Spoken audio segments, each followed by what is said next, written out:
It's time for On Point with Julian Phillips.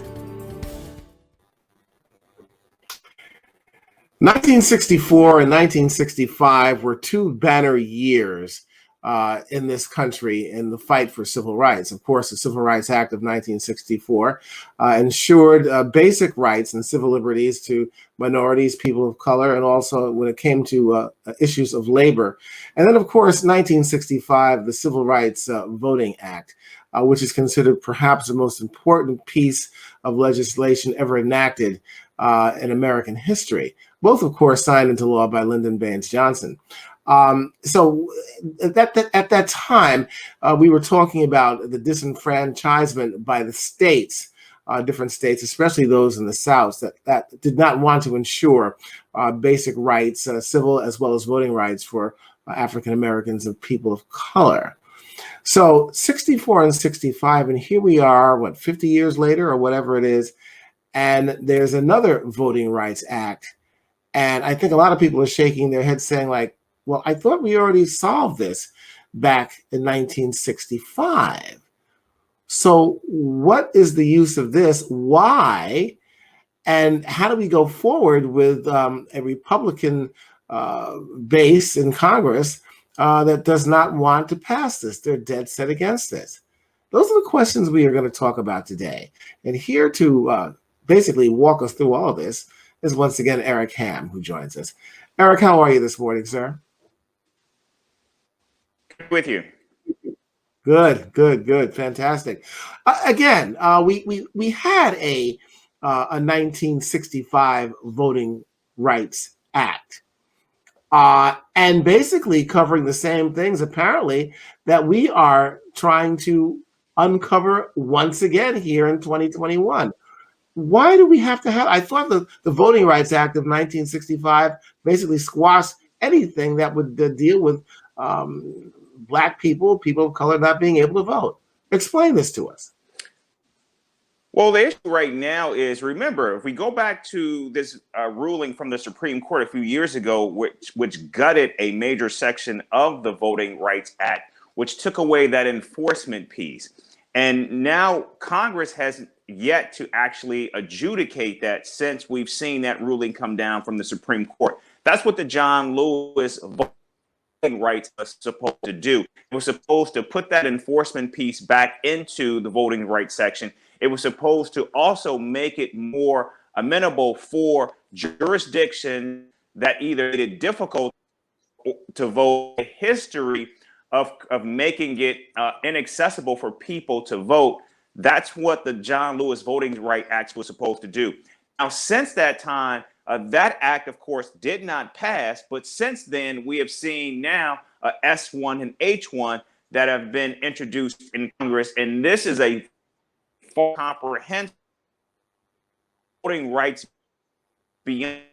just beyond the John Lewis Voting Rights Act, which, again, replaces that section that was gutted by the Supreme Court. What S1, H1 does is it addresses not only that enforcement piece, which is also crucial, but it also takes up voter ID, as well as makes it more transparent in terms of who donors are giving to, and it names those donors, as well as it nationalizes elections by making them now funded at the government level and taking money, and especially dark money, out of politics. So it's a much more comprehensive process that we're seeing play out now.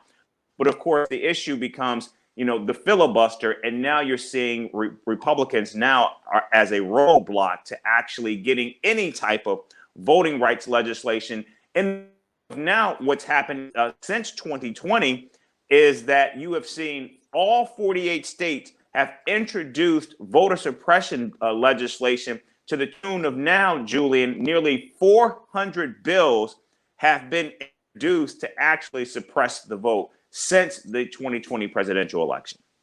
Okay, so I'm still confused as John Q. Public. All right, so the Supreme Court tried to gut the Civil Rights Act, or they did, of 1965. Why? Why did they gut it?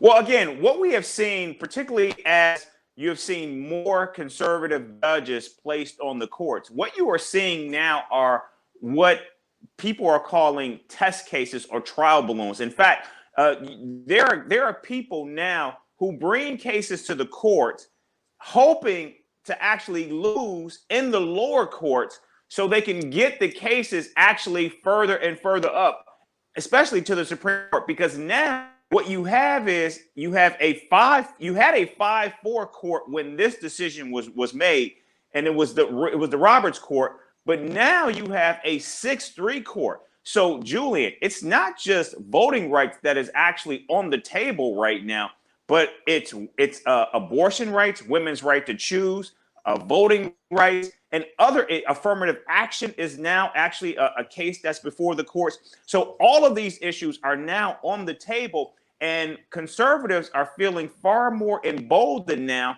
because you have a 6-3 court, which many believe could undo a lot of these civil rights laws that have been in place for the last 30, 40 years. All right, so hold on with me, Eric, because I'm going someplace with this. I'm taking our viewers through this whole situation here. So basically, you have legislation that is enacted and signed into law by a president, but that legislation, those laws can be challenged down the road. And that's what we have now with the Voting Rights Act, gutted by the Supreme Court. And then, of course, you have two other Voting Rights Acts, the John Lewis Act and this latest one now, that is also out there, but it's been shot down. The reason why this has been shot down is because of what? By the Republicans this time. The reasons why, or reasons why this act has been shot down is because of what? Well, it's called S1. It's called For the People Act. And this is very interesting because now we get to the hypocrisy of where Republicans are on these issues, because the most recent Voting Rights Act that actually was voted down. And to be clear, it wasn't shot down. It wasn't that they voted against. What they voted against, Julian, was they voted against bringing the bill to the floor for debate. Not to actually bring it to the floor to vote on it, but to bring the issue up so we can have a debate. That's what they voted down. That's what they filibustered. And to be clear, this legislation S1, it has voter ID component in that legislation. So and again, Democrats had to jump through hoops. West Virginia Democrat Joe Manchin on board. So it actually included a voter ID component, which basically meant that you had to bring some type of ID to the polls to show that you are who you say you are, even if that included a utility bill or something like that. In addition to that, it did include a 15-day period that allowed for open voting, which meant that you could vote 15 days prior in any way, shape, or form. But what's most important is it does have that voter ID component. Again, that takes away the central argument that Republicans and conservatives have been using since the 2020 election, saying our elections are rigged, there is no security in our elections, and we need these voter ID laws to ensure that people are voting who claim to be voting. Well, this legislation actually had in there. So now the question is, why are you not allowing this process to go forward to make it easier for people to vote by providing ID of any type? So again, this is what we're seeing play out. There's a latent hypocrisy, because what we saw when the Republican National Committee went before the Supreme Court just recently on this issue, they were very clear in their intention, saying that there is an undue advantage that Democrats have in elections right now. And what we are seeing, Julian, is voting rights, which is a tenet of American democracy, is under threat. It's under siege. And it's evidenced by the nearly 400 bills that have been introduced, making it difficult for people to go to the polls, not easier. Okay, and we know why this is, because more people of color, black and brown, yellow, are starting to vote. Folks who do not look like those folks are threatened by this, and therefore now they're trying to enact laws or trying to block laws that will, give more power to the country and how the fabric of this country and how it's changing. We understand that. Explain to me about this whole situation of the filibuster. What does it do? What does it not do? And where do we go from there? Yeah, the filibuster is actually an arcane tool. And to be clear, the filibuster was not even something that was actually designed or intended. It was actually a fluke in terms of how it was incorporated into the rules of the Senate. It's also important to note that the filibuster was not actually something that was orchestrated or created by the framers or the founders of the Constitution. That's not the case. And so basically what it is, it was a tool that was put in the rules inadvertently, and it was actually a tool that became effective to use to thwart providing equal rights to Black people. And in fact, Julian, the filibuster, oftentimes, the overwhelming majority of times the filibuster has been used was to negate, to thwart, or outright reject equal rights, or voting on or debating on rights when it came to people of color, namely African Americans. Okay, basically a filibuster is something that's used by when you don't have a majority in government, whether you're Republican or Democrat, and it's used to gain some sort of power to either thwart or keep something down. Explain that to us. Yes, it's actually a filibuster. It's a tool that is used to by the minority that, or anyone can, but typically the minority will use this. It's a way to basically elongate a discussion so as to actually to remove people's interest and wanting to continue to debate the issue. And so typically initially when it was used, you had people who would filibuster, meaning they would talk for hours and hours on end, Right. till everyone left, and then basically the issue just died out. But now what happens is lawmakers just threat of a filibuster. They don't actually do it. And if there's the reform that needs to take place, that's probably one central tenet that needs to happen. The majority needs to force the minority to actually stand on the floor and filibuster, meaning stand on the floor for hours on end and talk about the issue, talk about why you oppose debating this issue, why you oppose addressing this issue. That's what needs to happen, because right now we don't see filibuster in its form. We just see the threat of a filibuster, and that automatically ends debate on a lot of these issues. All right, so you've taken us full circle here. There's U.S. History 101 on voting rights and all those things and how our government works. The question that I have right now, Eric, is that the country is changing. There are those folks, and I call them, for the lack of a better word, forces of evil who do not want to see justice spread evenly throughout all peoples of this country, especially when it comes to voting, because they know what happens if they give this up and there's a Voting Rights Act. It's a possibility the Republicans might not stand to be in power for decades to come. The question becomes, what can we do? What can the government do? What can the federal government do at this point? Because I've heard it say, well, look, this is only round one. And we're going to revisit this again. But what can they do to change anything at this point? And are we in peril of having a country that's going to hand out justice unevenly? Look, when it comes to the filibuster, which stands in the way of a lot of these bills at least getting a debate on the floor, there can just simply be reform, Julian, meaning all you need is a simple majority to actually reform filibuster. In fact, we have seen reform on the filibuster on judges, meaning you cannot filibuster when it comes to judges, and you cannot filibuster when it comes to Supreme Court justices. In fact, West Virginia Democrat Joe Manchin has even put out there he's willing to reform it in terms of moving the number back. So instead of needing 60 votes get over a filibuster to go to 55. But you have also Arizona Democrat Kristen Sinema, who has actually said that she believes it should stay where it is. But also, too, there could be a carve out to say we will not have a filibuster issues of voting rights, which means you can just eliminate that and just party line vote.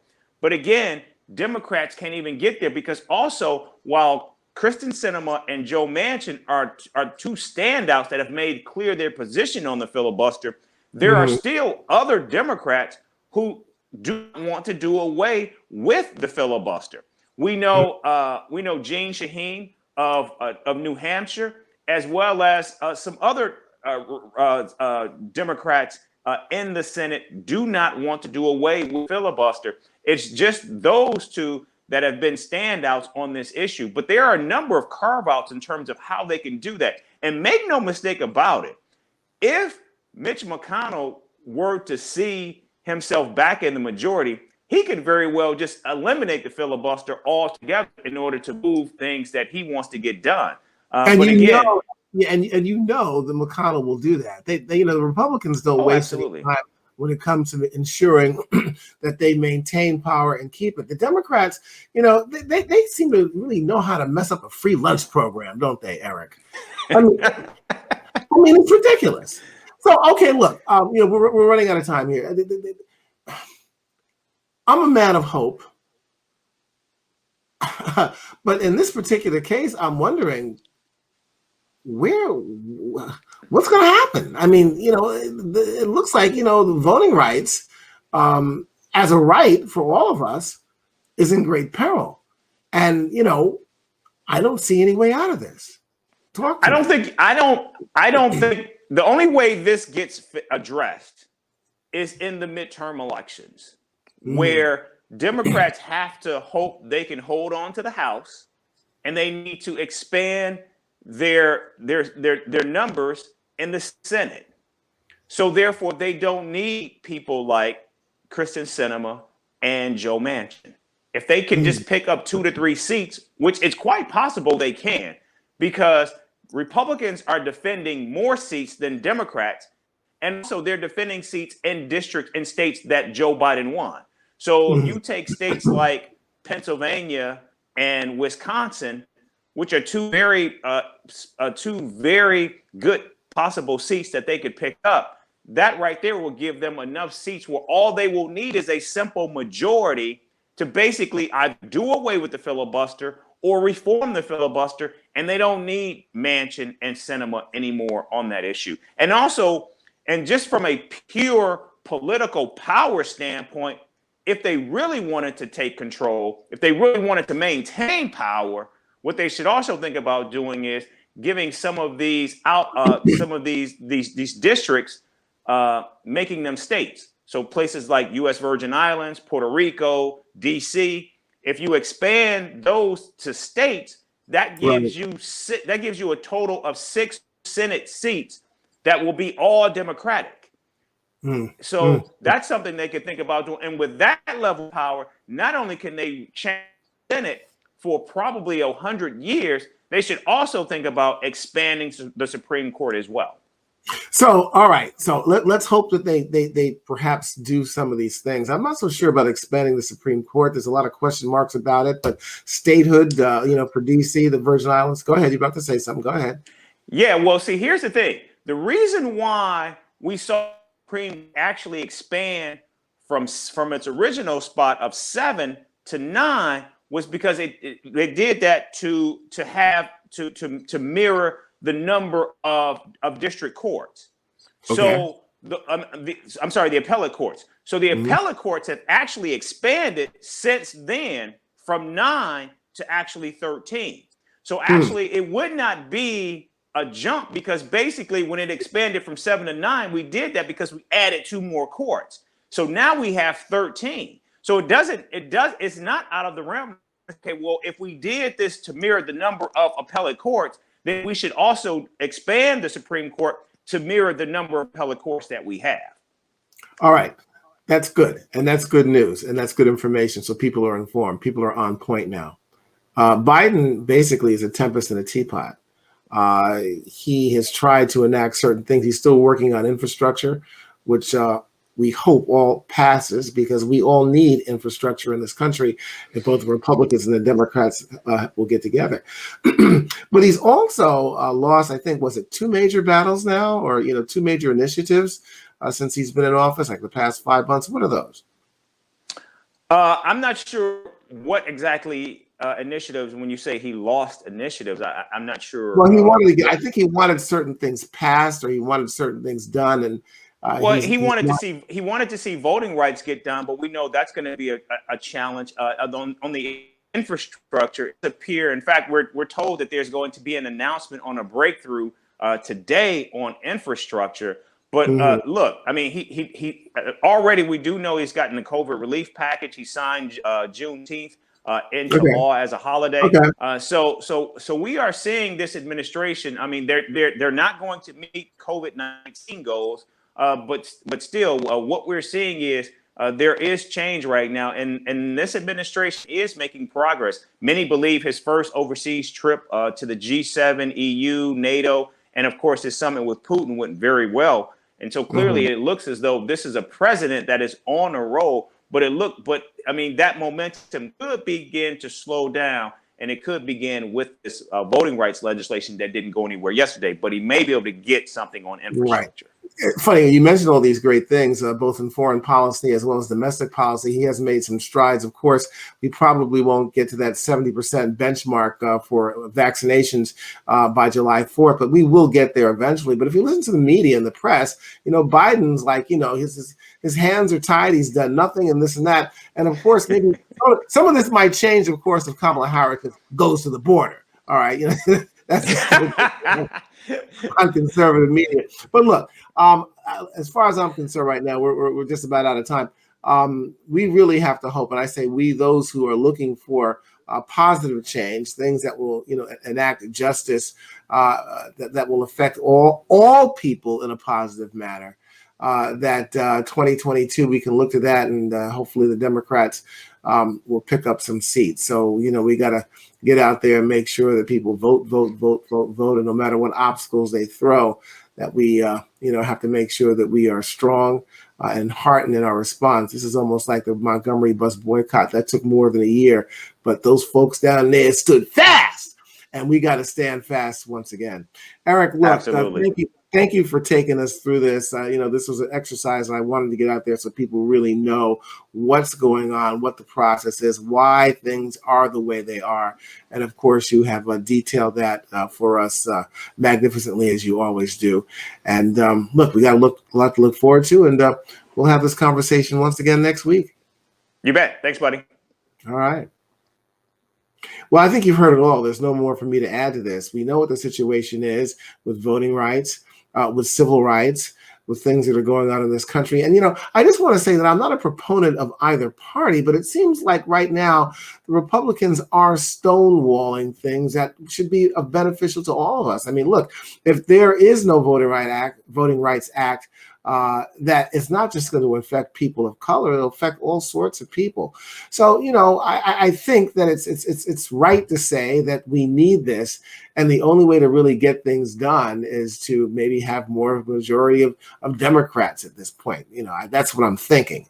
Look, what are you thinking? Think about what we talked about today. Think about what we said. Think about what the laws are, how they change, how government works, and know what your part is. And basically, that's giving your voice to the people who are in power, the lawmakers, no matter what you think, whether you think there should be a Voting Rights Act or not.